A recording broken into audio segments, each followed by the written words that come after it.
안녕하세요. 이제 신년 특강을 준비해서 여러분을 맞이했는데, 아직 설이 안 지났으니까 여러분한테 새해 인사를 드리겠습니다. 올 새해도 여러분이 건강하고 또 하는 일이 다 좋게 되시도록 빌겠습니다. 사실 오늘 이거를 제시하면서 여러분한테 드릴 말씀이 어떤 얘기를 해야 될까 하는 고민을 했습니다. 그래서 이제 생각해낸 것이 지금 생성형 인공지능 시대에 과연 우리가 살아남을 수 있을까? 이게 다들 갖고 있는 생각들이었어요. 그래서 그거에 대해서 한번 오늘 진지하게 얘기를 드리는 시간, 이렇게 이 주제가 마땅하다고 생각해서 제가 들고 나왔습니다.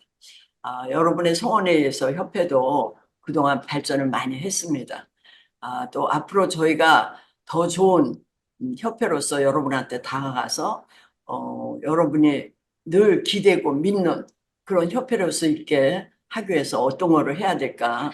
아, 또 그동안 저도 많이 반성을 했고 오늘 제시하는 내용 중에 여러분을 위한 그런 것도 마음에 드실지 이런 생각을 하게 됩니다. 그러면 생성형 인공지능 시대에서 직업상담 분야의 대응 전략에 대해서 말씀을 드리겠습니다. 제가 이제 생각해 보니까요, 1970년도에 지금 어, 2016년 이전까지를 보면은, 46년 동안에 어떤 변화가 있는가, 그걸 한번 봤습니다. 그래야지만 우리가 미래가 어떻게 변할지, 그 미래가 어떻게 축약적으로 더 급속히 다가오는데 어떻게 우리가 해야 될지를 알 수 있기 때문에 한번 봤습니다. 제가 70년도 초반에 미국에서 오신 어떤 교수분이 뭐라고 얘기하시냐면은 컴퓨터라는 게 있는데 그게 공장만한 크기의 컴퓨터 한 대가 지금 돌고 있다는 거예요. 음. 그리고 46년이 지난 지금은 컴퓨터가 우리 손바닥 안에 있다는 거죠. 그러니까 46년이라는 그 짧은 시대에 공장만한 컴퓨터가 그렇게 축소되기 위해서 그 기술의 발전을 여러분이 한 50대 되신 분은 더 훨씬 더 느끼셨을 거라고 봅니다.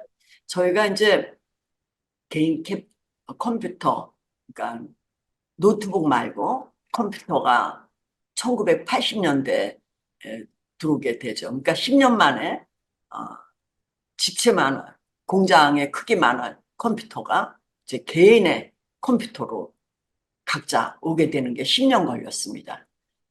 그 이제 맨 처음에 286부터 저도 썼습니다. 286, 또 뭐 5년 사이에 486까지 가고, 맨 처음에는 이게 그 비용이 어마어마했죠. 그때는 프린터기 하나도 150만 원이고 도트 프린터라고 해서 찍찍 갔다가 오는, 그래서 이렇게 구멍 뚫린 그런 걸로 하는 그런 시대였습니다. 그게 16년을 기준으로 하면은 음, 한 36년 전의 얘기예요. 그 2000년도에 중반부터는 이제 어, 통신망 시대가 개막하게 되죠. 지금은 우리가 인터넷이 없는 세계는 상상하기 어려운 세계로 변한 거죠. 그게 한 40년 정도? 그러니까 그동안에 이렇게 그 급격한 변화를 여러분이 한번 돌이켜 보셨으면 좋겠어요. 그 에릭 스미트라는 사람은 구글의 대표자입니다. 그 사람이 이렇게 얘기했는데 저는 이 말을 굉장히 맞다고 봐서 이걸 항상 소개하는데요. 인간이 발명해 놓고 이해하지 못하는 최초의 발명품이라고 규정을 했습니다. 그래서 우리가 인터넷을 상용 서비스를 한 것이 94년도에 시작했습니다. 그러니까 94년도 같으면은 그때 깜짝 놀랐죠. 왜냐하면 저는 이 시대 동안에 지금 말씀드릴 동안에 저는 사실 연구원으로서 원고지에다가 원고를 쓰고 그리고 또 컴퓨터를 도스 상태에서 해가지고 그 컴퓨터를 이용해서 286부터 이용했으니까요. 그러고는 그걸 가지고 또 점점 해서 나중에는 CD라는 큰 동그란 그런 거에다 담아서 그걸 가지고 왔다 갔다 하다가 그런 시대였어요. 근데 인터넷이라는 것이 나오면서부터 우리 생활이 완전히 달라지게 됐죠. 근데 이제 그 와중에 2010년도는 우리한테 큰 변화를 예고하고 있습니다. 그거는 이제 인터넷이 보급된 지 30년 지난 다보스 포럼에서 처음 얘기된 게 4차 산업혁명이 일어난다. 이런 얘기입니다. 그래서 인공지능이라는 이것이 지금 뭐 우리도 막 그거를 피부로 느낄 정도죠. 이미 와 있고 이미 많은 변화를 일으키고 있는 그런 상황이죠. 그래서 이제 로봇공학이라든가 사물 인터넷, 자율주행 차량 이런 얘기들을 맨 처음에 들었을 때 아, 개념도 우리가 이해 못하는 사이에 벌써 이것들이 우리를 다 지금 우리 주변에 되고 있다. 이렇게 얘기되고 있습니다. 그래서 지금 현재는 아주 단순하고 반복적이고 이것을 인공지능으로 대체하는 그런 것이 아주 눈에 띄게 지금 발전하고 있어서 뭐 하나 예를 들면은 은행은 사실 규정된 거에 의해서 단순하게 처리하는 거죠. 원래는 다만 돈을 정확히 지급하고 돈을 정확히 받느냐 이런 시스템적인 것이 보완되면은 그거는 사실 단순한 일자리가 돼서 은행원들이 재작년에 30대도 나가고 있다. 이런 게 우리 신문에서 볼 수 있었던 겁니다. 그러니까 이 급속도의 이런 변화를 우리는 매일 느끼지만은 이게 그렇게 급속도인가? 왜 그 생활에 젖었기 때문에 그런 아니란 생각을 혹시 갖지 않았나 싶어서 다시 여러분한테 이런 말씀을 드리는 겁니다. 4차 혁명 시대다. 그럴 때 코로나가 왔습니다. 그래서 더 이거를 급속히 더 발전을 시켰죠. 메가버스라는 이거는 교육계를 완전히 흔드는 겁니다. 그러니까 메가버스는 과연 그 같은 장소에 모여야 되느냐? 그리고 그것이 꼭 그 시간에 봐야 되느냐? 이런 많은 의문을 그냥 다 한꺼번에 해결하는 그런 시스템입니다. 그리고 마치 내가 그 교실에서 서로 토론할 수 있는 그런 환경을 만들었기 때문에 전혀 어색하지 않는 그런 것이 지금 첨단을 가는 교육 관련된 기관에서 이런 거를 이미 시도하고 있죠. 뭐 지금 저희들은 아주 기본적인 그런 거를 하고 있지만 많은 돈을 투자한 분들은 거의 우리가 이게 현실인지 가상인지 모를 정도의 그런 형태로 지금 운영하고 있습니다. 그러니까 강사가 위험한 거죠.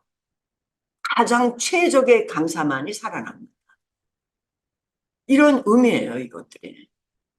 지금은 로봇이 인간을 대신해서 이제 하는 시대인데, 또 이렇게 얘기하죠. 그러면 인간으로, 인격체로 인정받아야 되느냐. 그런 인간의 많은 부분을 로봇이 갖고 가니까 그게 인격체이냐. 이거에 대한 논란을 거듭하고 있는 거죠. 근데 이것도 조만간 금방 어, 정리가 될 겁니다. 제가 보기에는. 그래서 이제 인공지능의 노출 지수가 굉장히 중요하죠. 왜냐하면 우리 직업이 안정하냐는 이 노출 지수가 어느 정도냐에 따라 되는데 아까처럼 단순 근로 이런 거는 노출 지수가 굉장히 많은 거죠. 그러니까 새로운 일자리 또 일자리를 위협하는 이 양면을 갖고 있는 인공지능입니다. 음. 그래서 이제 이 인공지능을 한국은행에서 발표하게 됩니다. 그래서 지금 전체 취업자 대비 12% 정도가 인공지능에 대체 가능하다 이렇게 얘기하고 있습니다.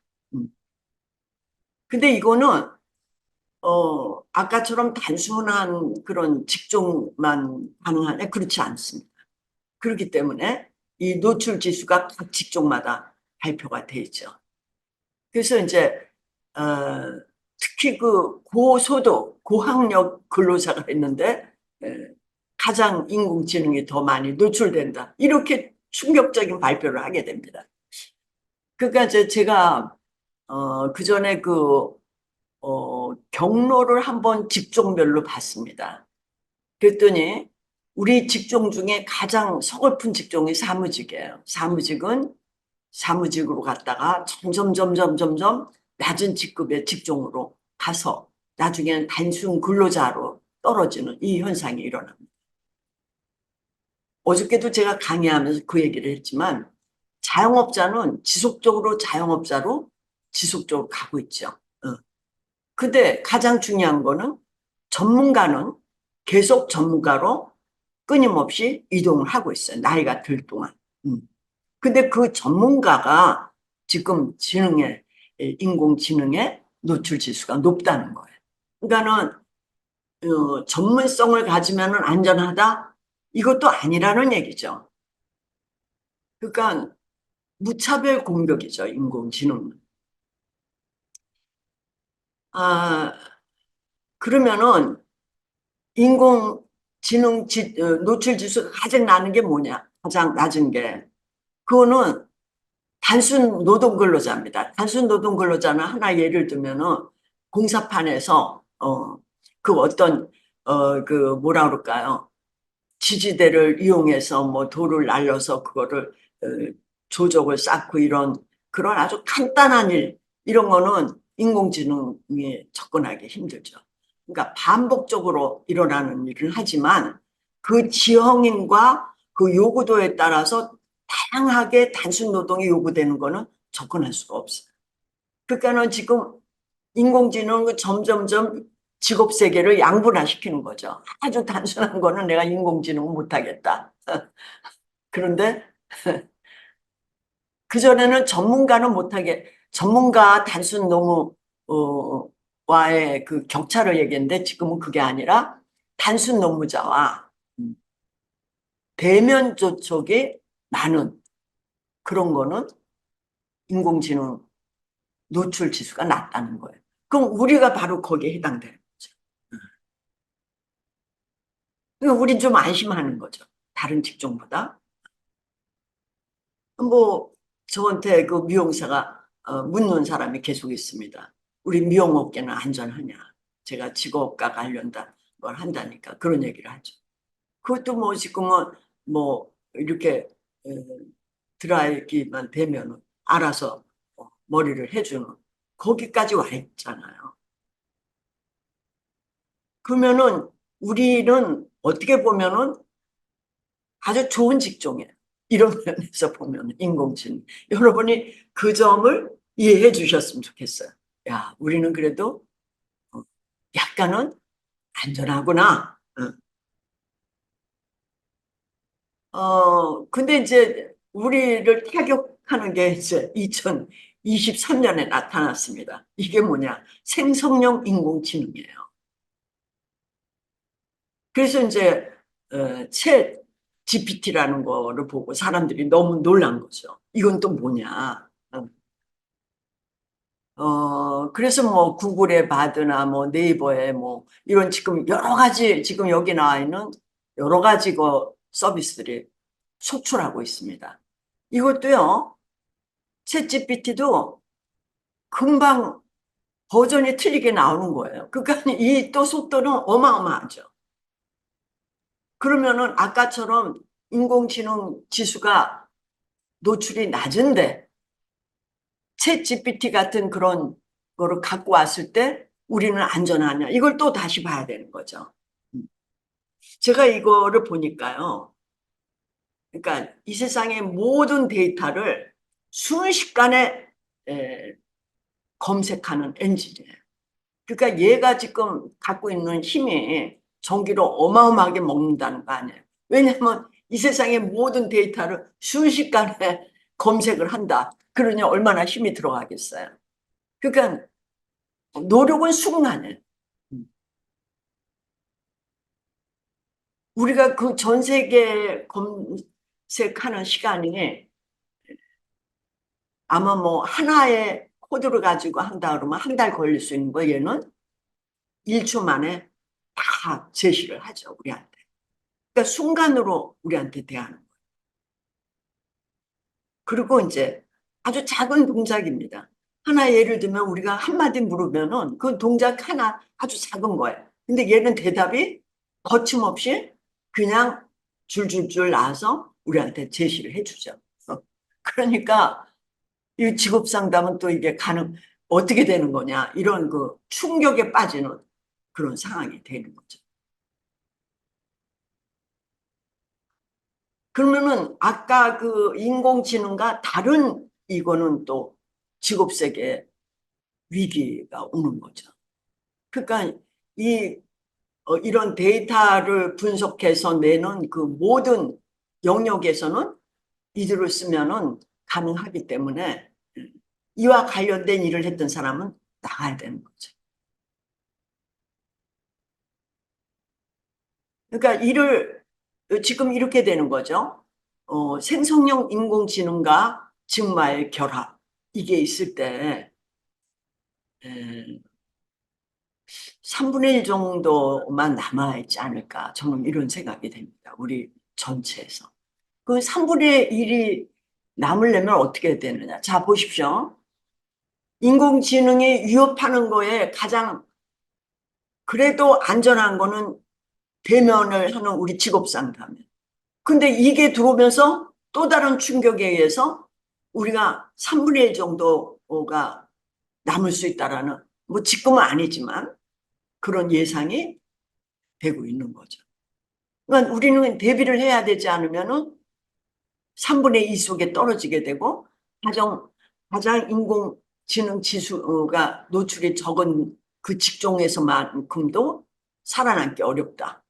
이런 얘기가 되는 거예요. 지금 이 많은 얘기들은.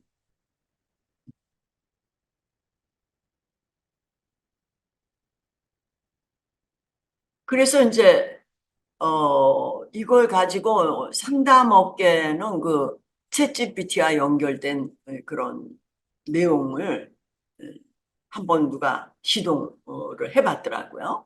어떤 부분이 상담업계에서 그걸 하나. 근데 저희는 아주 독특함을 갖고 있기 때문에 그 상담업계가 한 내용을 보니까 그 뭐 저희하고는 거의 그 맞는 게 없었습니다. 그래서 제가 그거는 이제 버리고 좀 봤습니다.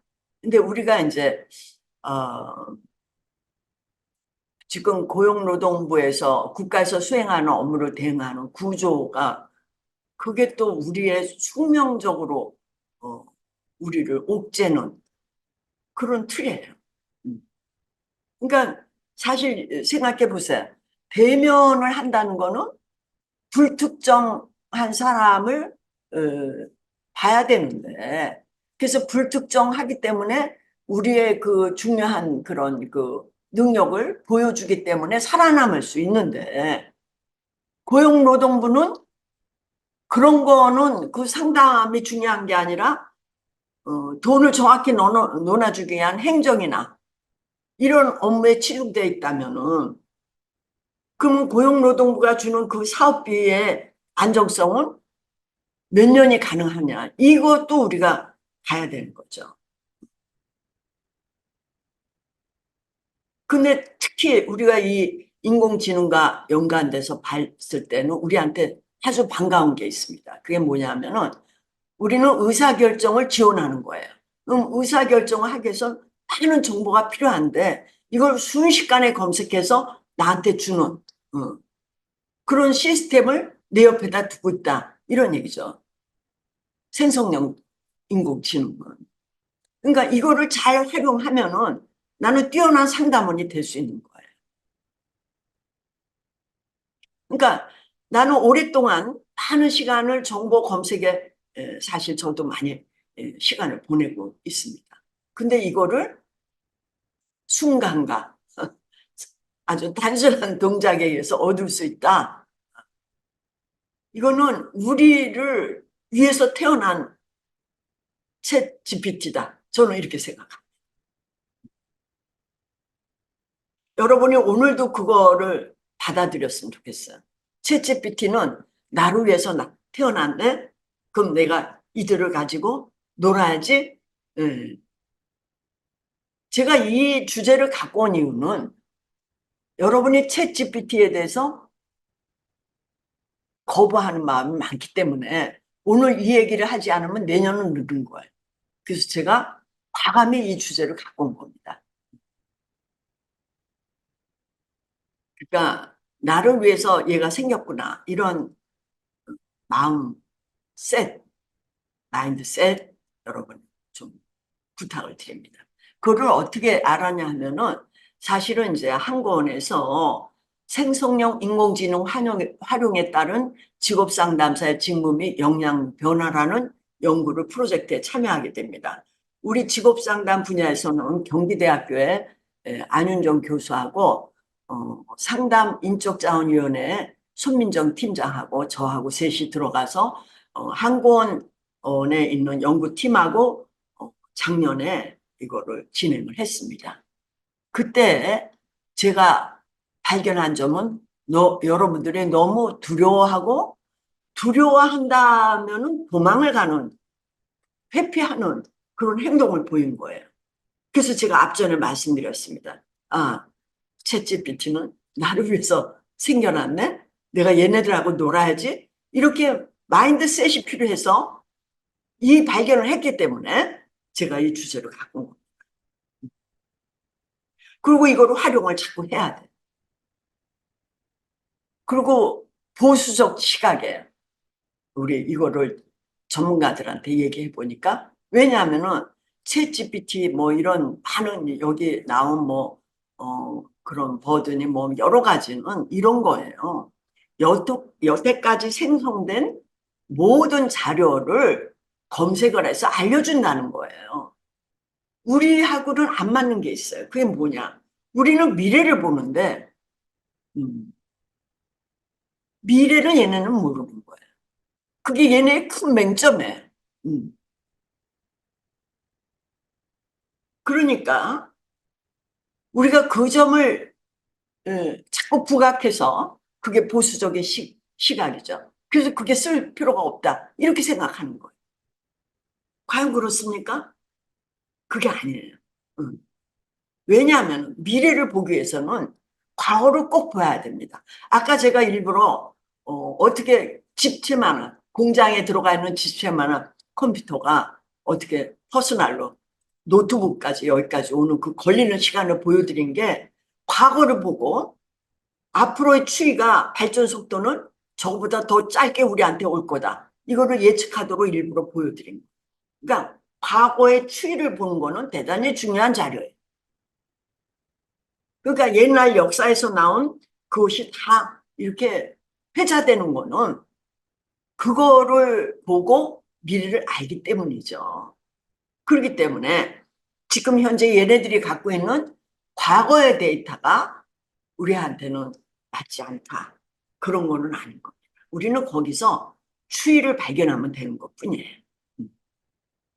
그래서 이제 델파이 조사를 했습니다. 이거는 이제 델파이라는 거는 아무것도 없을 때 적어도 여기에 관련된 전문가들을 의견을 들어서 미래를 보는 그런 데 적합한 연구 방법이죠. 여기서 델파이 조사에서 저희들이 기본 데이터를 제시한 거는 NCS 기준으로 했습니다. 그래서 직업상담 26개, 전직지원 19개, 또 취업발전 18개. 그게 뭐 다 중복됐어요. 그래서 중복되지 않은 거 40개를 가지고 각각의 수행 준거에 대해서 음, 과연 이 업무에 그 챗GPT가 들어올 가능성이 있느냐 이걸 물어봤습니다. 그래서 우리가 통계를 내서 24개 항목을 갖고는 이제 그거 보고도 제가 놀랐습니다. 그래서 이 연구 진행에서 발견된 아주 너무나 보수적이고 우리 분야를 지키고자 하고 지금 현재를 그대로 갖고 가자 하는 그 저항감이 엄청나게 센다는 걸 느끼게 된 거죠. 그래서 이 결과에 대해서 여러분이 이제 한국원에서 이게 출판되면은 볼 수 있는데 네, 저희도 아직 그 완본을 못 봤습니다. 그래서 지금 이렇게 제가 제시된 내용을 중심으로 말씀을 드리겠습니다. 벨파이 조사에서 나온 거는 지금 24개인데 직업 정보를 제일 많이 지적을 했어요. 그렇겠죠, 그죠? 직업 정보는 뭐 당연히 챗 GPT에 우리가 의존할 그 가능성이 많죠. 그 다음에 이제 문서 지원입니다. 문서 지원도 반복적이고 그렇기 때문에 이거는 당연한 겁니다. 그리고 기획 업무죠. 기획도 이런 저기 생성형 인공지능에서 우리가 뭐 이렇게 해서 기획해라 그러면 기획을 해주니까 그것도 가능한데 그 부분도 아주 작은 걸 하나 내놨어요. 이건 전문가들이 제시한 겁니다.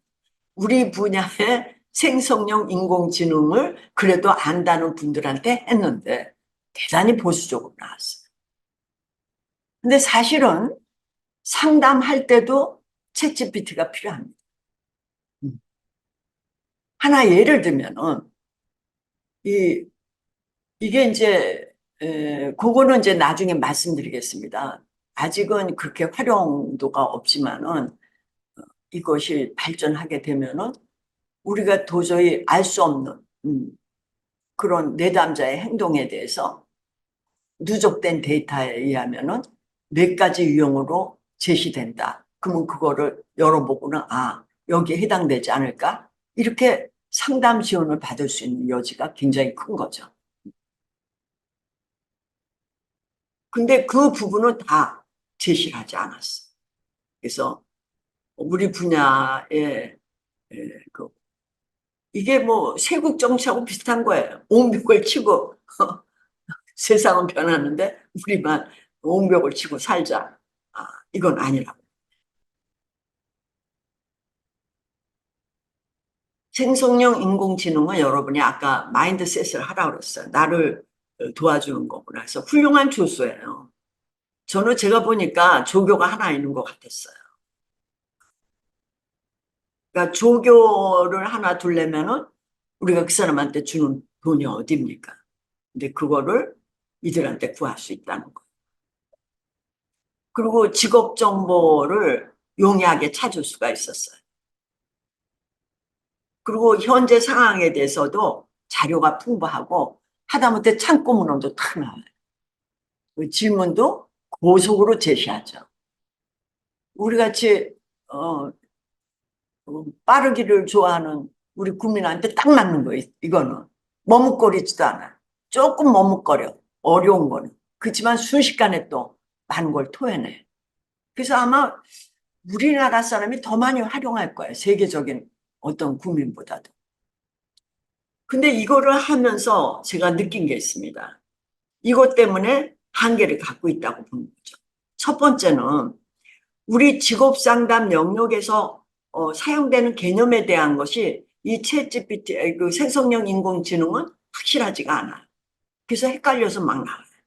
같은 질문에도 내용이 다 틀리게 나와요. 그건 뭐냐? 이 자체가 그냥 전체만 모아놓았다 뿐이지 지능이 아니죠. 응? 그러니까 머리로 생각해서 한 게 아니라 그냥 갖다만 놨기 때문에 뭐 이렇게 저렇게 저렇게 이렇게 주장하는 개념이 다 나와서 딱 맞지가 않다. 그러니까 우리 분야가 쓰기에는 너무나 그 반응 정교함이 필요한 그런 상황이에요. 그동안 우리는 빨리 준비를 해야 되겠죠. 얘가 그거를 우리 있는 데까지 올 시간이 내가 보면 2, 3년 아닐 거예요. 그러면 우리는 그를 활용해서 더 뛰어난 직업 상담사로 있을 그럴 준비를 해야 되겠죠. 그 다음에 이 사람, 아니, 이것들이 아까 얘기했듯이 과거 지향적이기 때문에 미래 지향적인 자료는 한계가 있습니다. 그렇지만 미래 지향적인 한계가 아니라도 지금 이제 많은 학자들은 미래에 대한 많은 얘기를 하죠. 그거를 볼 수가 있는 거죠. 근데 그렇게 꽉 맞지는 않지만 그래도 그 한계를 갖고 있지만은 이게 이제 우리가 직업 정보를 빨리 활용할 때 주는 어려움이 있는 거죠. 또 하나는 우리 분야의 이해도가 너무 제한적이에요. 음. 그래서 많은 풍부한 자료가 들어간 시간이 에, 우리가 버는 거지만 그 시간이 아마 아까도 얘기했지만 2, 3년 안으로는 풍부하게 들어갈 거다. 근데 다수 학문, 그러니까 이미 많이 발달된 학문과 우리 같이 소수 학문의 격차를 얘네는 고려하지 않았어요. 음. 아직 뭐 그렇게까지 못 간 거예요. 그래서 훌륭한 조수라 할지라도 다 하나씩 다 검토하지 않으면 쓸 자료가 없어요, 실제로는. 그것이 사실 가장 맹점이에요. 왜? 우리에 대한 자료가 얘네들은 갖고 있지 않다. 어쩌면 그게 우리가 살 수 있는 길인지도 몰라요. 그래서 여러분이 생성형 인공지능을 활용하기 위해서는 나는 어떤 준비를 해야 되는가. 그런 거에 대한 걸 한번 제가 제시를 해보겠습니다. 아, 델파이 조사에서 나온 그 거에 가장 제가 이제 얘기된 거는 세국 정치가 중요한 게 아니라 그거를 받아들여서 사고의 전환과 내가 개방해야지만 그거를 활용할 수 있어요.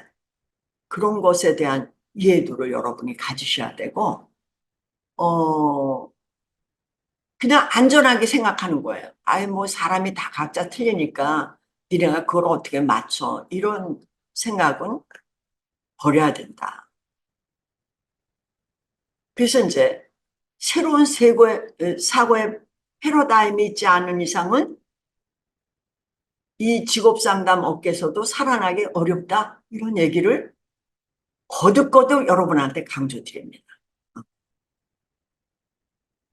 그래서 항상 생성형 인공지능에 대해서 그 추이를 여러분이 늘 보시고 그와 관련된 정보를 확인하시고 이런 시간을 꼭 가지시기 바랍니다. 그래서 맨 처음에 공부할 거에 대해서 이렇게 제시를 했습니다. 인공지능이 뭐냐? 그러니까 컴퓨터 과학인데 학습 능력, 컴퓨터 과학이 갖고 있는 게 학습과 추론과 지각이에요. 그런 능력의 컴퓨터 과학이 어느 정도 지금 있는지 우리가 보고 인공지능의 원리를 뭔지는 우리가 봐야 돼. 그건 규칙 기반입니다. 그러니까 사실 어저께도 제가 우리 그 저기 강의 시간에 얘기를 했지만요. 우리가 무슨 어, 뭐 회원가입을 하려고 그래도 회원가입의 절차를 만든 그 사람의 프로그래머의 논리에 맞춰서 우리가 그대로 따라가지 않으면은 그 회원가입이 안 되는 거예요. 그리고 그 패스워드를 그렇게 여러 가지로 주장하는지 모르겠어요. 그러니까 더 우리는 혼란한 거예요. 패스워드가 암호인데 그 암호를 저장하는 또 별도의 치부책이 있지 않으면 우리가 이 시대에 살아남기가 어려워요. 그러니까 마치 집에 현관번호 눌러서 그거 몰라서 못 들어가는 치매 현상하고 똑같은 상황을 우리가 매일매일 당하는 거죠. 음. 근데 얘네들은 이런 논리가 있다는 거예요. 규칙에 기반돼 있다. 그리고 핵심 기술을 가지고 딥러닝을 하고 있다. 인공지능, 윤활유 데이터, 그걸 움직이는 데이터가 있다. 그러니까 인공지능의 원리가 뭔지를 알아야지 아까 같이 접근하는데 우리가 매 시간 어떤 사이트에 들어가면은 치매 현상을 일으키는 이거는 더 이제 점점 가까워질 거라는 얘기죠. 음.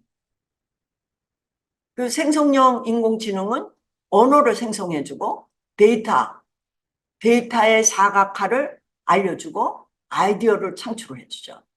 그래서 뭐 그림도 그려준다는 거 아니에요. 그러니까 미술가도 창의력이 이 인공지능, 생성형 인공지능보다 못한 미술가들은 다 죽어야 되는 거예요. 그러니까 이게 지금 동시다발적으로 어디로 튈지 모르는 그런 형국이에요. 그래서 이제 이 생성형 인공지능이 어떻게 돼 있냐.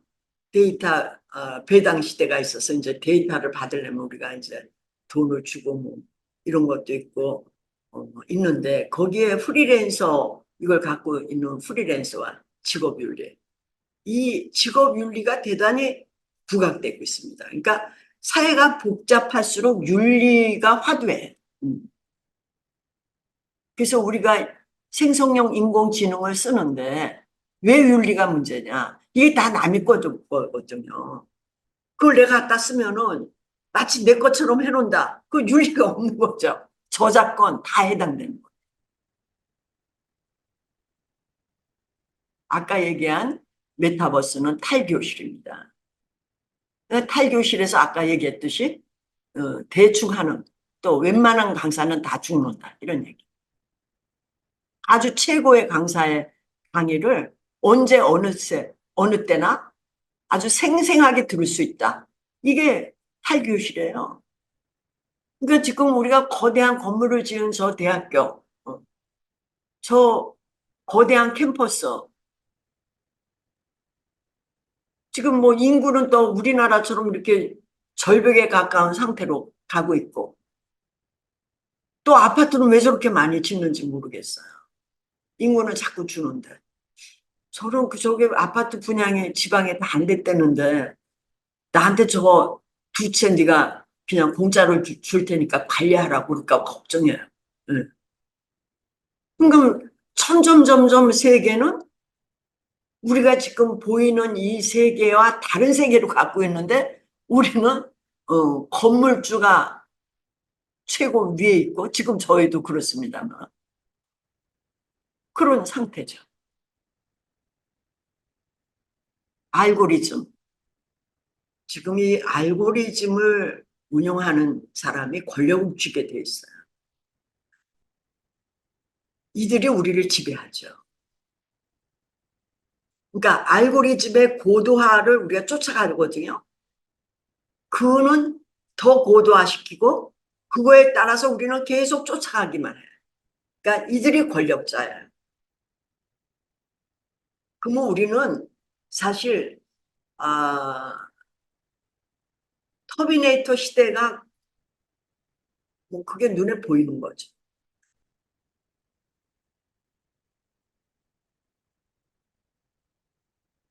인간이 과연 어, 점점 더 피폐해지는 그런 가속도의 속도로 가는 게 이런 알고리즘의 권력하에 달려 있습니다. 여러분이 잘 보시기 바랍니다. 이거를 지금 무방비 상태거든요. 그래서 각국에서 지금 이 권력화 싸움이 일어나고 있죠. 왜? 이게 세계를 지배하니까.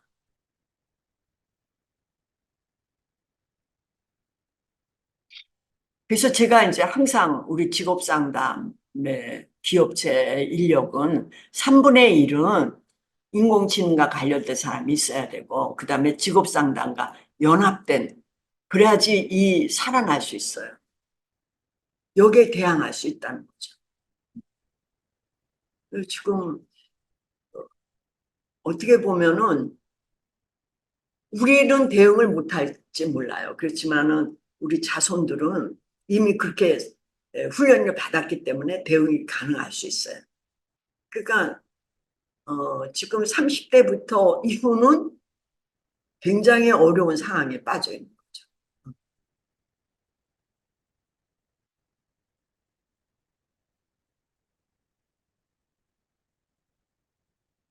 이게 왜 안 넘어가나?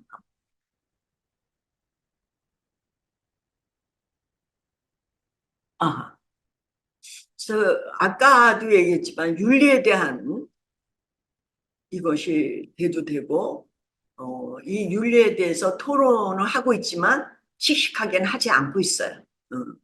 근데 여러분이 조심해야 돼, 이거는. 어, 지금 이런 걸 가지고 써서 제대로 출처를 안 밝히면 고소를 당할 그런 위험이 있는 그런 겁니다. 그러니까는 함부로 막 쓰면 안 되는 거죠. 정보의 정확성, 또 생성 그 정확성을 검증을 해야 됩니다. 저 컴만드 어떻게 잘못했습니다. 죄송합니다. 그리고 그러니까 정보를 검색해서 막 줬지만 과연 이게 맞는 정보냐 이거를 꼭 검증을 해야 됩니다. 여러분이. 두 번째로는 이 여러분이 결과물에 대해서 환상에 빠져요. 왜냐하면은 도저히 인간으로는 상상할 수 없는 그 질문을 했는데 그냥 뭐 거침없는 대답을 하는 거예요. 야, 그 힘에 놀라는 거죠. 그래서 마치 그게 맞는 것 같은 그런 생각을 하는 거예요. 그 환상에 빠지게 됐어. 그 자꾸 그러다 보면 편협성을 갖고 있죠.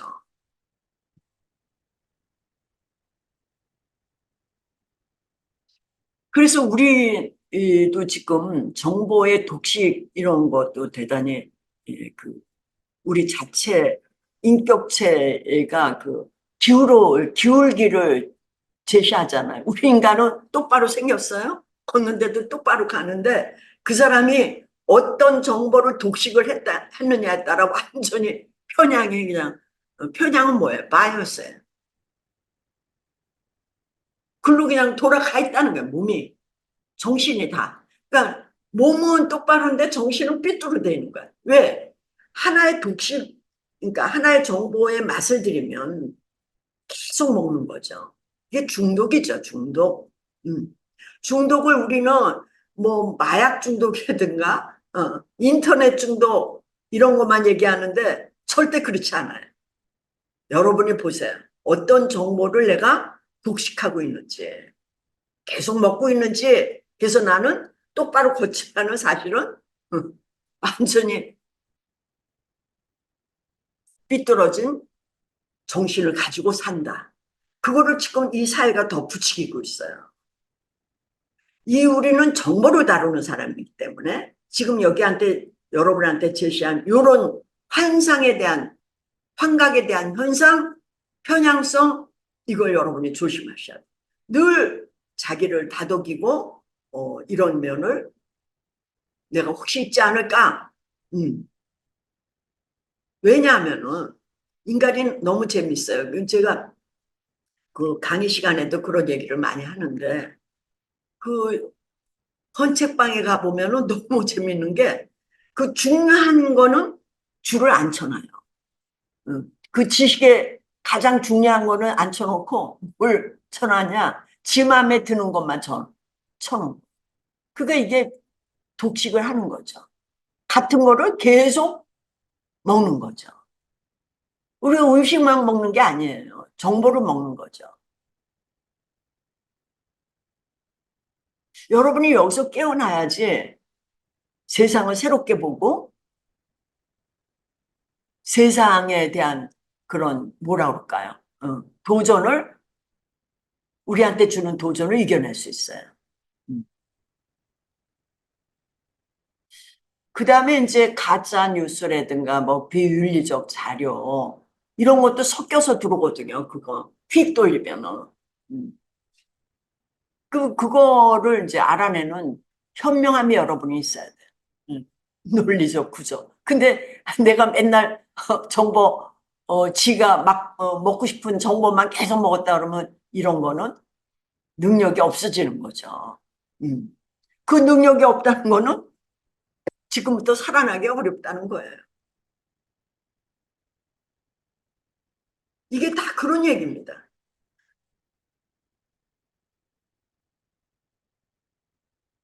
그리고 이제 지금 우리가 위험에 처한 게 지적재산권, 법률적인 침해, 이런 위법성을 아주 우리가 노출돼 있는 거죠. 음. 그러니까 이거를 어떻게 그 처리해야 되는지 저도 사실 참 이게 난감한데 여러분은 이런 거에 익숙지 않기 때문에 저희 교수들은 항상 그런 거에 대해서 어, 늘 방비를 하거든요. 근데 여러분이 이런 거 익숙치가 않죠. 그래서 그런 점을 여러분이 봐주시고, 그리고 이제 이게 이제 개인정보 같은 거 유출, 어, 연계 프로그램. 저도 뭐 핸드폰에다가 무슨 이상한 거 오면은 뭐 그냥 아무렇게나 눌러가지고 뭐 프로그램이 막 깔리고 생전 써보지 않은 프로그램도 막 핸드폰에 있어서 얘가 부담을 갖고 있고. 그러니까 너무 우리가 우리한테 오는 정보가 너무 수없이 우리한테 주니까 그거를 분간하지 않는 행동이 한 3분의 1은 있는 거예요. 그거를 누적해 놔두면은 결국은 나한테 치명이 오게 되는 거를 잘 모르는 거죠. 그래서 이게 지금 우리가 뭐 보이스 피싱하고 거의 같은 그런 맥락하고도 생각을 해 주셨으면 좋겠어요. 보이스 피싱도 걔네가 성업하는 이유가 있습니다. 우리의 약점을 너무 잘 아는 거예요, 그들이. 그래서 거기에 인간이 다 노출돼서 그렇게 당하는 거예요. 그게 뭐 경고를 몇 번을 하고 당하기 직전까지 가고 뭐 이래도 우리는 늘상 노출돼 있다는 거죠. 왜냐? 그들은 인간의 약점을 이용하는 거예요. 이것도 마찬가지예요. 생성 인공지능. 그래서 그런 점을 위해서 그래서 공부를 이제 이런 거를 좀 해보세요. 이렇게 아, 제가 잘못 눌렀습니다. 이게 어떻게 가야 되는지 모르겠네. 그러니까 저도 이런 거를 제대로 못하고 있습니다. 아, 어떡하나. 이거 큰일 났네. 우리 저기 김범준, 아니, 강 선생이 좀 들어와서, 저번 그거를 해야 되겠네. 이 마우스 가지고는 안 되는데. 어, 뭐, 어떻게 해야지 돌아가는 거야? 어떤 거? 그걸 알려주고 갔어요. 자, 이거 하면 되지. 죄송합니다. 너무 죄송합니다. 저도 이렇게 이런 거를 못하면서 여러분한테 많은 잔소리를 했나요? 죄송합니다. 자, 생성형 인공지능의 기초를 위해서는 질문법을 알아야 돼요. 질문을 어떻게 하느냐에 따라 다른 대답을 받죠. 그래서 질문을 또 하고 또 하고 또 하는 이런 질문법에 대한 공부를 해야 됩니다. 음.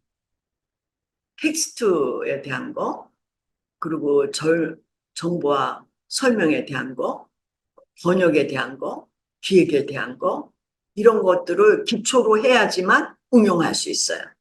그래서 이제 저희도 이미 이제 공동훈련센터 커리큘럼은 이제 끝났는데 이거를 내년에 이걸 딱딱 띄워가지고 여러분이 기초적인 거, 인공지능에 대한 거, 그 다음에 생성형 인공지능 기초 이런 교육과정을 여러분한테 제공할 예정입니다.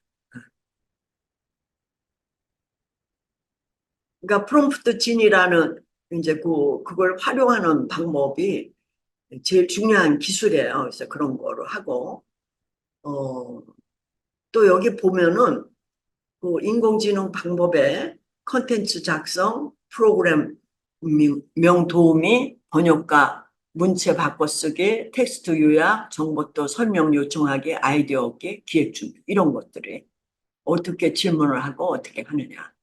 마침 요번에 아까 제시된 그 연구의 부록에는 사례집이 들어가 있습니다. 이 생성형 인공지능을 실제 해서 그거에 답변을 어떻게 받았는지 그런 어떤 가이드 같은 그런 것도 그 연구 보고서에 제시가 돼 있으니까 한번 이제 그거 뭐 PDF로 아마 다운받을 수 있을 거예요. 그걸 한번 보시면은 더 쉽게 이해하실 수 있습니다. 그러면 우리와 연계해서 과연 이제 에, 뭘 해야 될지를 아까 24개 직무 그 얘기를 드렸어요. 그래서 그거와 관련된 거를 여기 제시를 했어요. 그래서 어, 직업 정보에는 수집, 분석, 가공, 제공을 어떻게 해야 되는지. 그러니까 이런 거죠. 하나 예를 들면은 내가 이제 직업 정보를 문맥을 만들어 놨는데 초등학생이 왔다. 그러면 이거를 어린아이가 알아듣는 말로 한번 바꿔줘 볼래? 그러면 이제 그걸로 활용하면 되죠. 근데 우리 언어가 쓰는 언어가 어렵기 때문에 한번 해봐도 그렇게 명쾌하지는 않아요. 그렇지만 그게 여러분이 자꾸 초등학생이나 중학생 그런 언어로 직업 정보를 전달해야 되거든요. 그러니까 아무리 40대라 50대라 할지라도 왜 그러냐? 우리가 쓰는 거는 우리 분야에서는 서로 잘 통해요. 근데 남들은 그거는 처음 듣는 소리가 많거든요. 그래서 이제 그런 거를 한번 이렇게 중학생이 쓰는 용어로 바꿔줘 볼래? 뭐 이렇게 한번 해보시면 그것도 재밌어요. 그래서 그렇게 해보시기 바라고, 뭐 가공하는 것까지는 내가 보니까는 잘 되는 것 같지는 않아요. 근데 하여튼 이런 걸로 우리가 나중에 점점 쓸 수 있다 보고, 문서 지원은 이거는 이제 고용노동부가 좀 알아봐야 되는 거예요. 그래서 우리 직업상 국치에 문서 지원은 다 그냥 챗 GPT로 돌리고 니네는 상담만 해라. 그 관리들이 언제나 그럴지 모르겠어요. 제가 그 얘기를 5년 전부터 했어요.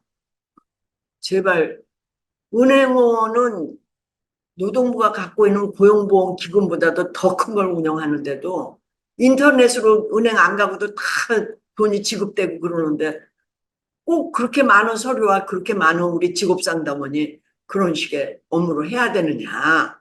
여기에 투자를 해라.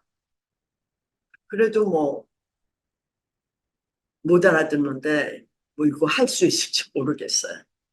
상담 업무는 아까 얘기했듯이 우리가 어, 조사한 바에는 상담 업무에 대한 게 안 나왔어요. 근데 우리가 상담 업무에 좀 해야 될 수 있는 게 이력서, 자기소개서, 면접, 기업 분석 이런 거는 할 수 있습니다. 지금 현재도. 그래서 상담 업무에 일부를 지원받을 수 있어요. 그러니까 아까 여러분이 굉장히 보수적이라는 것도 이 상담은 절대 안 내주겠다는 그런 것이 그냥 너무 강력했기 때문에 제가 그런 말씀을 드렸는데 원래 상담에도 이런 업무가 지금 현재도 지원을 받을 수 있다. 그리고 기획 업무. 기획은 이제 지금 이제 많이들 활용하고 있습니다. 근데 뭐 우리하고 딱 맞게 되느냐는 이제 우리가 이제 다시 만들어야 되지만 행사 기획, 홍보 자료, 기획서, 제안서, 다문화 직업 상담 그런 것들하고 예시적으로 하는 거 이런 것도 되죠. 왜냐하면 저희가 이게 그 다국어를 할 수 있는 데기 때문에 그 다문화 상담에서는 대단히 많이 활용할 수 있는 여지가 있습니다. 그래서 특수 대상의 그 재활과 해외 창업 상담 이런 것들을 제시했습니다. 창업도 엄청난 정보가 있어야지 가능합니다. 우리가 그 업종과 아, 그 아이템과 상권 분석과 그게 우리 상담으로서는 버거운 그런 부분을 여기서 할 수 있다고 이렇게 이거는 이제 우리 상담원들이 전문가들이 이것이 가능하다 이렇게 제시됐습니다. 그래서 아까 얘기했듯이 맨 처음에 쭉 여러분한테 보여드렸어요. 자, 보셔요. 이렇게 생성형 인공지능에 대한 이해를 보여드렸고요. 이거 별도, 그리고 사회적 가치에 대한 거 별도, 그리고 어, 인공지능의 기초, 그리고 실제 어떻게 활용할까, 이거를 하나하나씩 떼서 내년에 공동훈련센터의 커리큘럼으로 하게 되면은 순서로 이런 식으로 여러분이 공부를 하면은 체계적으로 인공지능을 접근을 가능하지 않을까 저는 그렇게 생각해서 이런 부분을 여러분한테 제시를 했습니다. 자, 그 다음에 이제 제가 아주 다른 말씀을 드리겠습니다. 왜 그러냐 하면은 저도 이제 고용노동부한테 아까도 얘기된 문서지원은 인공지능으로 해달라 이런 뭐 많은 요구를 했지만은 사실은 개선된 게 하나도 없습니다. 그리고 점점점 우리에 대한 단가를 내리쳐서 우리의 임금은 점점 사실 가치가 떨어지는 직종으로 만들고 또 여기에 오래 있고자 하는 사람이 실망해서 돌아가고 그리고 엄청난 양의 그런 거를 요구하고 있고 요번에도 기업체들한테 희생을 강요한 거나 마찬가지예요. 왜냐하면은 소규모로 하는 기업보다는 대규모로 가고 있기 때문에 소규모에 있는 상담원들 그거를 포기해야 되는. 근데 우리가 서울에서 사무실 하나 내는데 1억 걸린다고 그럽니다. 지방은 뭐 5천만 원, 2천만 원 이렇게 얘기하죠. 그렇기 때문에 우리가 이번에 구치에 들어갔을 때 많은 기업들이 접어야 되는 그런 상황을 뭐 대기업은 예지만은 그런 걸 발견하게 됩니다. 그리고 점점점 우리 상담원들은 번아웃 돼가지고 이 직종을 떠나야 되는지 애정은 갖고 있지만 그런 번민에 많이 노출되어 있습니다. 그래서 제가 이제는 고용노동부하고 이별할 시대가 왔다. 어떻게 우리를 이런 대우를 해주고 국가의 실업을 커버하기 위해서 천병으로 가 있는 우리에 대한 인정을 이런 식으로 하고 있고 또 우리 산업에 대해서는 의견도 물어보지 않고 무차별적으로 어떤 사업을 그냥 통째로 없애거나 뭐 이런 지금 상황인 거예요. 근데 이게 뭐 오늘만 있는 게 아니었어요. 대대로 있었는데 견뎠는데 이제는 우리도 한계점에 다다른 거예요. 그럼 우리는 어떻게 가야 되느냐?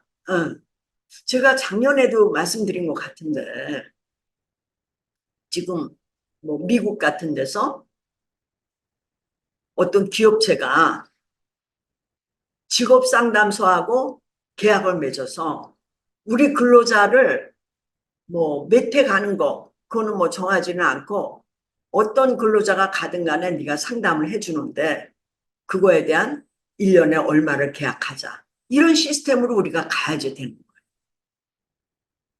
왜냐하면은 기업 내에 상담하기가 어렵거든요. 이게 뭐 사용자하고도 관계가 있고 상사하고도 관계가 있고 이러기 때문에 스트레스가 다 그런 데서 오기 때문에. 그래서 그런 시스템으로 우리가 가지 않으면은 고용노동부의 이런 많은 그 사업에 매달려서는 우리 기업이 살아날 수가 없어요. 그러면 고용노동부의 사업을 하되 본 사업은 이쪽으로 틀어 앉아야지 사는 그런 길일 거예요. 그러면 이거는 어떻게 되냐? 검사를 잘할 수 있는 사람이 있어야 되고 검사 해석을 그리고 각 주제별로 맞는 상담원이 상주해야 돼요. 지금 상담원 배치하고 아주 다른 거죠. 그러니까 그렇게 하려면은 우리가 지금 아까 얘기했습니다. 2, 3년 후에는 우리도 생성형 인공지능 때문에 3분의 2가 타격을 받게 될 거다. 그러면 이때 우리는 출구 전략을 세워야 되는 거죠. 그 출구 전략을 지금 말씀을 드리는 겁니다. 이거는 작년에도 제가 얘기했지만 그때도 여러분이 뜨아야 했어요. 근데 오늘 제가 분명하게 출구 전략에 대해서 말씀을 드리고 왜냐? 내가 지금 하고 있거든요. 그래서 과감히 이런 말씀을 드리고 제가 직업상담사의 집을 운영하겠다. 목적이 뭐냐? 지금 이런 새로운 산업을 출발을 시키기 위해서 콘텐츠를 개발하고 그거를 실험을 해서 그거를 수정 보완해서 콘텐츠를 보급해가지고 직업상담의 신모델을 그런 산업을 육성해야 된다. 이게 제 최고의 목표입니다. 이제는 이별할 시대가 왔기 때문에 이별을 딱 한다는 거는 우리는 점진적인 이별이에요. 뭐 노동부 사업 오늘부터 딱 그만둬라 이런 얘기가 아니에요. 2, 3년 동안에 우리가 이 산업으로 돌아앉지 않으면은 정책의 변화에 따라서 우리 산업이 아주 공멸하게 돼 있어요. 보니까 또 우리 상담원들 거기 있는 상담원들은 얼마나 힘들겠습니까? 두 번째 목적은 이 신모델 확산을 위해서 프랜차이즈라고 이거는 기존의 그 명칭을 딴 것뿐이에요. 이 프랜차이즈라는 개념은 저하고는 제가 제시한 내용하고 전혀 다른 겁니다.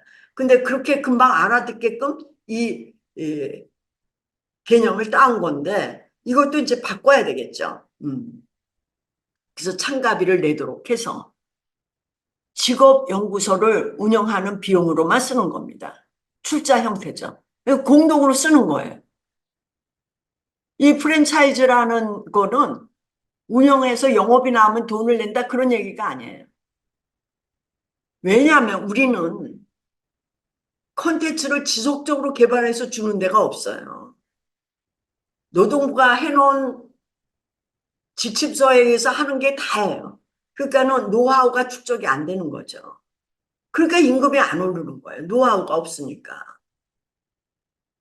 그러니까 여러분이 노하우를 쌓고 그 노하우에 의해서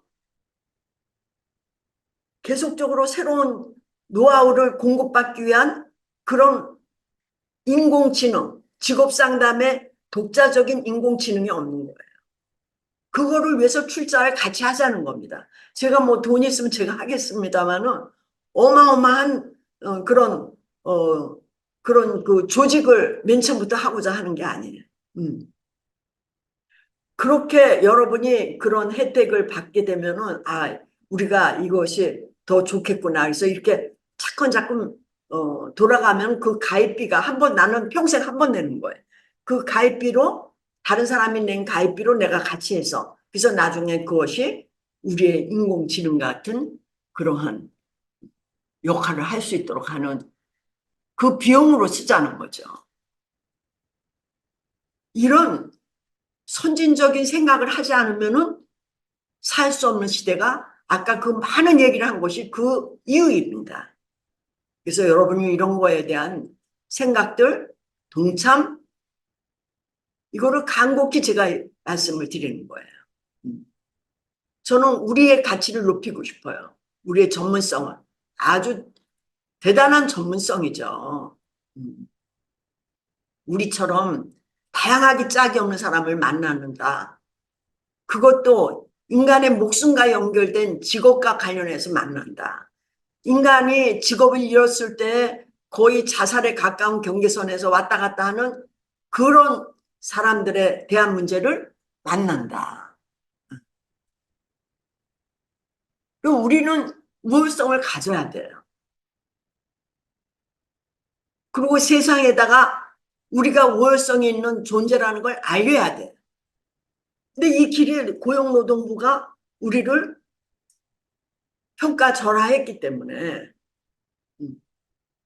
그 길이 막혀 있는 거예요. 그 돈을 먹는 이상은 맨날 평가절하의 대상이 되는 거예요. 자기네들을 위해서 일하는데 우리를 평가절하한다. 그러면 우리가 그거는 이런 거예요. 우리가 그 밑에서 항상 그렇게 살아야 됩니까? 우리를 존재를 높이기 위한 가치 운동을 펴야 돼요. 그렇기 때문에 새로운 산업이 육성이 돼야 되고 그 콘텐츠 보급을 위해서 저 혼자만 해서 되는 일이 아니기 때문에 우수한 인력을 모아놓고 그들로 해서 공동의 콘텐츠를 가지고 산업을 육성하는데 지역별로 하면 되는 거예요. 이게 무슨 뭐 서로 경쟁하자 이런 게 아닙니다. 그래서 이제 제가 3년 전에 고용노동부하고 TF팀에 들어가서 왜 우리는 전문성을 인정을 안 하느냐. 그리고 우리한테 전문성을 유지하기 위해서는 슈퍼비전이 필요하다. 그래서 슈퍼비전을 할 수 있는 1급이 필요하다. 그랬더니 이거를 역이용하는 거예요. 왜냐하면 1급을 하게 되면은 공무원 시험에 점수가 가산점이 너무 높아. 딴 걸 본 거예요. 저는 우리 분야의 전문성을 위해서 얘기를 했는데 그거를 저기 과정이 수영 1급으로 만들어가지고 아니 1급이라는 게 슈퍼바이저의 급으로 해야 되는데 그런 식으로 양성을 해서 직업상담이라고 생전해보지 않은 사람이 1급을 딱 달고 지금 이게 난 이런 것이 도대체 이 세상에 이게 맞는 건지 아주 헷갈려요. 그것도 몇몇 사람의 힘에 의해서 이렇게 이게 움직인다. 응. 그것도 제가 그 전에 있었던 직장, 학교에서 그런다. 뭐 이게 제가 아주 혼돈해. 뭐 자다가도 제가 벌떡 일어나서 이 세상에 나는 직업 상담이 이 정도면 끝나야 된다고 생각해서 이제 끝나면은 나가야 된다는 생각이 참 좀 없어지게 만드는 이유가 난 뭔지 모르겠어. 나를 더 오래 있게 하게 하려고 그러는지 저들이. 그래서 제가 안 되겠다 싶어서 그 수련 감독 민간 자격을 만들었습니다. 그리고 제가 작년에 어, 정말 저는 제가 갖고 있는 돈이 협회 운영하는데 많은 그런 저희 그 자본금이 들어가고 힘든 생활을 많이 했지만은 이렇게 끌고 온 것도 제가 많은 희생을 사실은 했습니다. 그럼에도 불구하고 이런 산업을 위해서 뭔가를 해야 되겠다. 실험 장소가 있어야 되겠다. 그러면은 우리가 돈을 버는 모델을 만들어야 되잖아요. 그래서 작년에도 제가 그런 말씀을 드렸을 거예요. 우리는 직업 상담을 하고 있어요. 실업자를 위한 직업 상담. 그 돈을 받을 수가 없어서 고용노동부 돈을 받아가지고 그 상담한 피를 받는 거예요. 근데 실제 돈은 누가 갖고 있을까요? 실제 돈은 누가 갖고 제일 많이 지불할까요? 그거는 학부형의 자녀를 위해서 내는 돈이 제일 많습니다. 근데 이 진로에 대해서는 우리가 보지를 않고 있어요. 근데 이 진로에 대해서 뭐 얘기하는 사람들은 뭐 몇몇 안 되는데 그들은 뭐 교육에서 커리큘럼을 뭘 바꿔라 이런 거에 많은 그 사람들이 매달려 있어요. 그건 이거는 아주 엄청난 시장이 있는 거예요. 그거를 바라보고 하는 사람들이 몇 명이 있죠. 근데 그들은 과학적이지 않고 정확한 것이 아니에요. 그럼 우리가 고용노동부 일부 하면서 돈을 기꺼이 내는 그 집단을 향해서 움직여야 돼요. 근데 그 집단들이 주로 어디를 가느냐? 월요일하고 금요일은 너무 바빠서 살기 어려워, 서울 사람들이. 그래서 토요일, 일요일 날 너무 스트레스가 많아서 이들은 너무 답답하니까 바다를 보러 다 동해로 오는 거예요, 동해 쪽으로.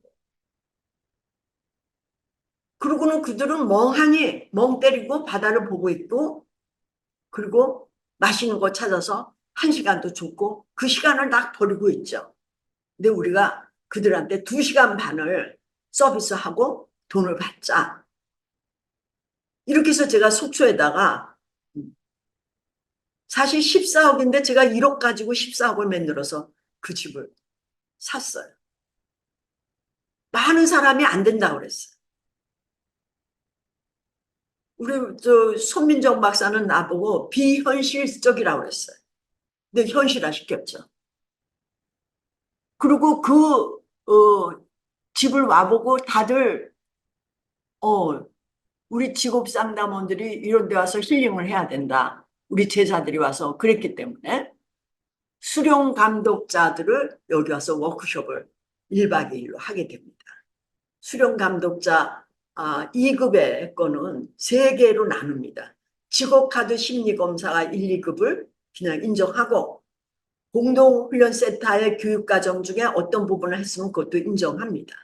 그렇지만 수련 감독의 정말 중요성은 공부를 해야 되니까 그 부분은 3회로 제시를 하고 있고 그 중에 첫 번째는 힐링할 겸 힐링을 하도록 여러분을 돕고 수련 감독. 왜? 우리는 리더를 만들어야 돼요. 여러분은 다 엉터리로 상담을 했습니다. 그렇기 때문에 지식이 일천하지가 않아요. 그리고 지식이 누적되어 있지도 않아요. 그렇기 때문에 이런 수련 감독을 여기서 이제 저희가 하고 나니까 이분들이 너무 즐거워하고 힐링이 됐다 그러고 다음에는 안 와도 되는데 다시 여기 와서 하겠다 그러고 그렇게 했어요. 그래서 지금 사실은 안 되겠다 싶어서 공사를 하고 있는 중입니다. 교육장을. 그러니까 숙박시설 말고 교육장을 하기 위해서 만들고 있죠. 그래서 재충전의 기회를 제가 아름다운 장소에서 드리려고 시작을 했고 아무도 그거를 가능하지 않다는 거 가능한 걸 보여줬습니다. 왜? 나는 저 신모델을 만들기 위해서. 그래서 이제 프랜차이즈 가입자의 특별 훈련 장소로 거기를 제공하려고 그러고 그리고 이제 요번에 민간 자격인 직업상담사 심리검사가 1, 2급 자격 소유자가 있습니다. 그들을 특별반을 운영할 예정입니다. 왜냐하면요, 이 기술이 있어야지 사실 독자적인 그런 그 상담, 그거를 할 수 있기 때문에 이게 좀 어려워서 특별 스타디 그룹을 만들라고. 그래서 제가 사실 우리과 학생들하고 많은 사람들한테 이 콘텐츠를 물려주고 싶은데 아무도 와서 그거를 끝까지 내가 콘텐츠를 갖고 가겠다 붙어 있는 사람이 없어요. 나는 우리과 학생만 요구했는데 이제는 그렇게 다 공개를 해서 1, 2급 받은 사람을 특별반을 만든다. 그래서 그들한테는 아주 정기적으로 주기적으로 만나서 제 기술을 다 주겠다는 거죠. 그래서 그 스터디 그룹 때 거기 가서 뭐 왜냐하면은 하나의 거를 가지고 여러 가지 각도로 얘기하면은 그 시간을 정할 수가 없습니다. 그래서 뭐 2박 3일이든지 이런 식으로 1박 2일이든지 하겠다. 1박 2일은 좀 그렇고 2박 3일 정도 스터디 그룹 운영하겠다. 그 다음에 이제 제가 30일 날 진로진학 상담 교사를 통해서 진로유산이라는 진짜 우리나라에서 교과 과정에 공개적인 교과 과정에 진로유산이라는 단어를 처음 들어가서 강의를 하는 그런 일생의 아주 기쁜 날입니다. 300명의 진로진학 상담교사를 통해서 오늘 제가 이 뒤에다가 제 그림을 놓은 이유는 그런 그 기쁨 때문에도 그렇습니다. 이게 우리 대한민국을 나타내는 진로유산을 그린 그림이거든요. 근데 어떻게 거기 그 교육부에서 제 이런 그 진로유산이라는 그거를 높이 봐가지고 저한테 강의를 의뢰했을 때 제가 지금 사실 가슴이 뛰고 있어요. 그래서 그들 보고 야, 우리 진로유산 지킴이 동호회 이런 거 해볼래? 그래서 그들 가지고 내가 우리 과 학생들만 뭐 직업발달사를 강의하고 한 달에 한 번씩 투어를 하면서 알려주고 많은 학생들이 우리나라의 최초로 그런 교과 과정을 만들고 최초로 들은 거죠, 그들이. 와가지고 하는 소리가 그때가 제일 기억에 남는다. 그렇습니다. 저는 사실 심리학을 했고 상담을 공부했지만 제가 역사 공부를 한 게 인생에 가장 행복했습니다. 그리고 직업발달사를 썼을 때 가장 제가 7년간 집필할 때 그때 그 기억이 너무나 저한테는 황홀한 기억입니다. 근데 이 진로유산이라는 말을 이 독자적으로 처음 만든 이 말을 채택을 했다는데 그 기쁨을 이루 말할 수가 없죠. 그래서 그들의 동호회를 만들어서 여러분들 이 동호회에 참여를 하면은 제가 석사과정과 박사과정에서 강의했던 그런 강의를 하고 그리고 정말 그런지 현장에 찾아가서 제가 투어도 하고 이런 것도 같이 두 가지를 병행하지 않으면은 안 되겠다. 제가 갖고 있는 콘텐츠에 이 두 가지가 아무도 못 갖고 가고 있어요. 그래서 이 두 가지를 지금 굉장히 전수하기 위한 그런 아이디어로 이번에 이렇게 직업상담사의 집이라는 그 명칭을 했습니다. 직업상담사의 집이 지금 공사 중이라는데 간판을 직업상담사의 집이 먼저 들어가고 그 다음에 김병숙 자크리니 속초지사 이렇게 넣을 겁니다. 여러분이 김병숙 자크리니 속초지사 이러면은 내비에 딱 떠서 그 장소에서 올 수 있어요. 주소도 필요 없습니다. 여기는 어떤 데냐?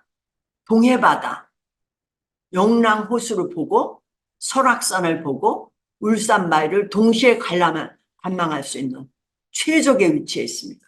그래서 여러분한테 권하는 거예요. 제가 14년 전에 그 장소를 보고 이렇게 황홀한 이런 장소가 있는지 지금도 얼마나 아름다운지 몰라요. 그래서 여기서 우리가 숙박 인원이 8명에서 10명을 최대로 보고 있습니다만은 넘치면 우리가 바로 옆에 주차장을 우리가 이용하는 가족 호텔도 좋습니다. 그래서 거기도 바다도 보고 다 보죠. 그래서 그렇게 지금 운영 중에 있습니다. 저희가 이제 오픈을 2월 말 정도에 예정하고 있죠. 새롭게 지금 담장하고 있는데, 지금 이제 3월부터는 속초에 왔을 때 이 생각이 났어. 그럼 나도 그 직업상담사의 집을 보고 싶어. 그럴 때 저희한테 와서 직업상담사 자격증을 보여주거나 어느 소속사를 제시하면은 제가 데크를 멋있게 만들어 지금 하고 있거든요. 영랑호를 보는 그 조망한 가능한 장소에서 무료로 여러분이 음료를 마시는 그런 기회를 드리겠습니다. 지금 설 지나자마자 15일부터 16일 날 또 워크숍이 있어요. 그래서 그거를 끝난 이후에 지금 오픈할 예정입니다. 그래서 오픈할 때 제가 진로에 대해서 우리가 돌아앉으려면 진학도 잘 알아야 돼요. 우리가 또 모르는 게 진학이에요. 그래서 이제 진학과 관련된 유명 인사를 모시고 학부형을 모시고 오픈식을 하는 진학에 대한 거기는 이제 그런 게 듣기 어려우니까 일부러 그렇게 하고 저의 주요 고객은 아까 같이 서울에서 스트레스 걸려서 오는 그 팀들을 주요 타겟으로 하고 있습니다. 왜냐하면은요, 거기 바다 정원이라는 거기에 주차장이 어마어마한 주차장이 세 장소가 있는데 주말마다 거기가 꽉 차고 있어요. 그렇게 속초 인구가 아마 토요일, 일요일은 급속히 증가하게 있기 때문에 저도 쫓아간 거예요, 속초를. 그들을 대상으로 이 신모델을 해보기 위해서. 아, 숙박 가능 조건을 말씀드리겠습니다. 여러분이 제가 이게 아주 격조 있게 해드렸습니다. 여러분을 세상에서 가장 우대해야 될 사람은 나라고 생각합니다. 그래서 여러분이 아주 어디에서도 느끼지 못하는 그런 격조 있는 그런 시설로 만들었어요. 그래서 2024년에 매년 공동훈련센터에서 매년 합니다. 올해부터 시작하는데 공동훈련센터의 교육과정을 최대 참여한 사람 세 분한테 1박의 숙박권을 드립니다. 그래서 여러분한테 그런 기회를 드리고요. 지금 이제 숙박 가능한 사람이 그 소액주주가 있습니다. 그리고 투자자가 있습니다. 왜냐, 아까 제가 1억 가지고 14억을 덤볐으니까 그럴 수밖에 없는 거죠. 그리고 아까 말씀드린 수령 감독 그거를 신청하면은 먼저 거기서 모시고 그런 거를 해드립니다. 그래서 아까 말씀드린 대로 스타디 그룹 1급에 내 직업카드 콘텐츠를 갖고 갈 특별반 거기서 우수한 사람들한테 자꾸자꾸 제가 많은 거를 드려서 그들을 슈퍼바이저로 만들려고 특별반 운영을 이제 공지를 할 겁니다. 그리고 진로유산 지킴이 동호회 모임을 왜냐하면 그 속초 있는 데가 발에 관련된 그런 많은 그 콘텐츠가 있거든요. 그래서 이제 그런 식으로 운영할 예정입니다. 지금 이제 집 하나 그 정문만 나왔는데 어저께 많은 분들이 그것도 다 보여달랬는데 지금 공사 중이라 요것만 보여드리면 저 집은 공사하지 않고 바깥에 데크를 해서 영랑으로 보이는 그런 지금 이 강의 끝나자마자 제가 속초로 공사 중에 있기 때문에 가야 되는 그런 상황입니다. 그래서 이 집에 설계한 사람이 이렇게 얘기하더군요. 숲속으로 들어가는 오솔길처럼 그 정원의 길을 만들었다. 그래서 이게 200평입니다. 그래서 앞에 모습을 찍은 거고요. 내부는 1층은 40평, 2층은 20평이죠. 그 내부는 그 개방감이 있는 그런 독특한 아주 예쁘게 지은 그런 집입니다. 그래서 그 앞에 데크에서는 아침을 여러분을 드시게 합니다. 근데 지금 겨울이기 때문에 이쪽 다른 데크를 해서 영랑호를 거기서도 영랑호를 보이지만 이쪽은 또 다른 영랑호예요. 그래서 이쪽에서도 식사할 수 있도록 그렇게 또 데크를 지금 공사 중에 있습니다. 지금 걸어서 7분 거리에 저 동해 바다에 저 파도를 보시면 원래 바다는 파도가 쳐야지 멋있죠. 제가 이 특강 위에서 떠나기 전에 동해 바다를 찍은 겁니다.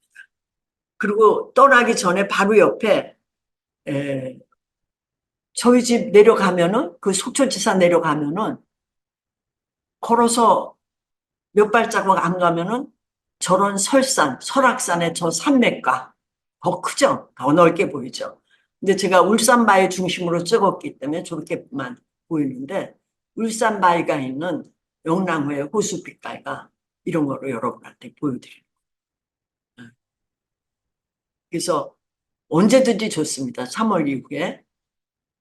사실은 제가 오래전부터 직업상담을 만들 때부터 여러분을 위한 어떤 시설을 해야 되겠다 생각을 갖고 그래서 경주에다가 석상을 사놨습니다. 20년 전에. 그리고 그 장소를 울릉도라고 생각했어요. 울릉도가 너무 아름답기 때문에. 그래서 제가 울릉도를 거의 30회 이상 가면서 그 집을 살려고 애를 썼습니다. 그리고 거기다 직업 상담사라면 울릉도는 이제 오는 분들이 드무니까 무료 숙박을 할 수 있도록 내가 돈을 벌어서 그렇게 해야 되겠다. 그런 아주 야무진 꿈을 20년 동안 갖고 있었고, 그 꿈을 결국은 이 속초 지사로 이룬 겁니다.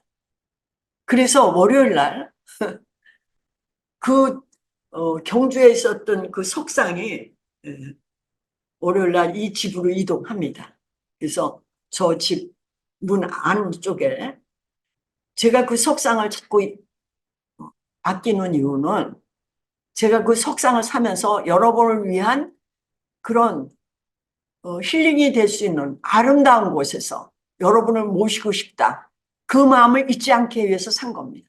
그래서 그 돌이 크레인으로 움직여서 여기까지 지금 경주에서 작년에 옮겼거든요. 왜냐하면 그게 잊어버릴 것 같아요. 원래 돌다리도 3개 놔뒀는데 그들이 20년 동안에 그들이 또 그걸 갖고 도망갔어요. 그래서 결국 저것도 도망갈까 봐 돈 엄청 들여서 고향군에다 놨는데 이번에도 돈 엄청 들여서 속초에 갖고 옵니다. 크레인 2대 이게 움직여서 여기 오는 거죠. 왜? 그 꿈을 내가 잊지 않았다는 거를 저거를 통해서 여러분한테 알려드리는 거예요. 그러니까 여러분을 제가 항상 위하고 있다.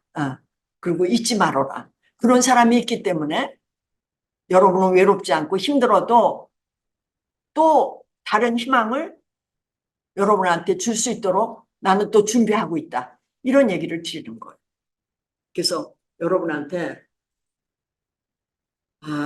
이런 제언을 하고 하는 걸로 제가 끝을 내겠습니다. 우리가 인공지능에 대해서 회피하지 말자. 오픈 마인드를 하자. 마인드셋을 하자. 쟤를 이용해서 내가 편하게 살자. 편해질 거예요. 내 시간이 생길 거예요. 여러분의 시간은 누가 주지도 않아. 근데 얘가 주는 거예요. 그러니 얼마나 좋습니까?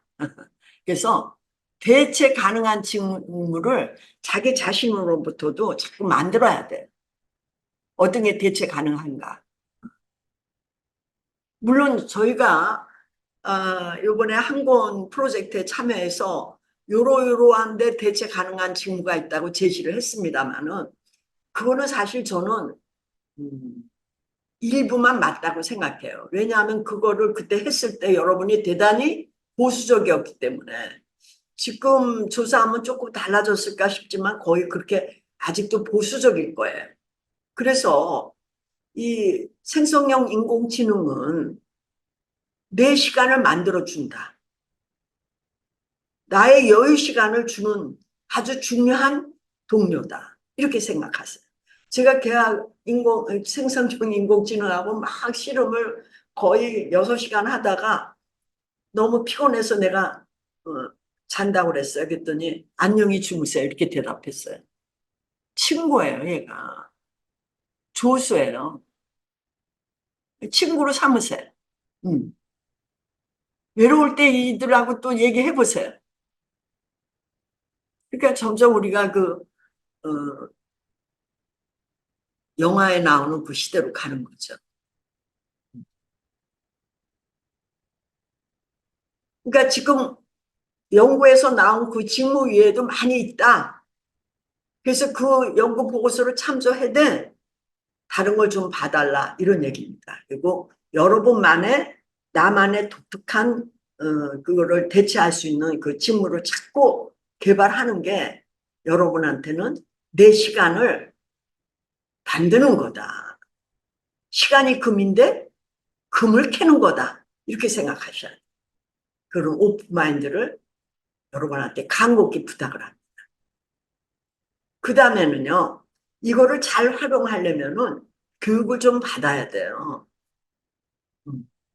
그래서 아까 제가 제시된 거는 그 연구에서 나온 결과를 가지고 최소한 이런 교육은 받아야 된다. 그 교육도요, 굉장히 뭐 일반적인 거예요. 그래서 실제 공동훈련센터에서 저 교육을 하도록 제가 그렇게 아주 약속을 드리겠습니다. 그래서 올해는 오픈 마인드를 분명히 하셔야 되고, 그리고 내 조수로 삼기 위해서 나는 어떻게 할까? 이렇게 마인드셋을 다시 하고, 그리고 좀 한번 경험해 보세요. 그래서 체계적인 교육은 내가 내년에 공동훈련센터에 하는 거를 받겠다. 이렇게 생각하시면은 마음이 많이 놓여지시고, 그게 우리가 준비하는 거예요. 그리고 새로운 산업에 대해서 아까 제가 그 얘기를 다 하지 못했지만은 이 신모델을 위해서는 여러분의 아주 독특한 전문성이 있어야 돼요. 그 전문성의 큰 거 하나가 직업 카드를 마스터해야 됩니다.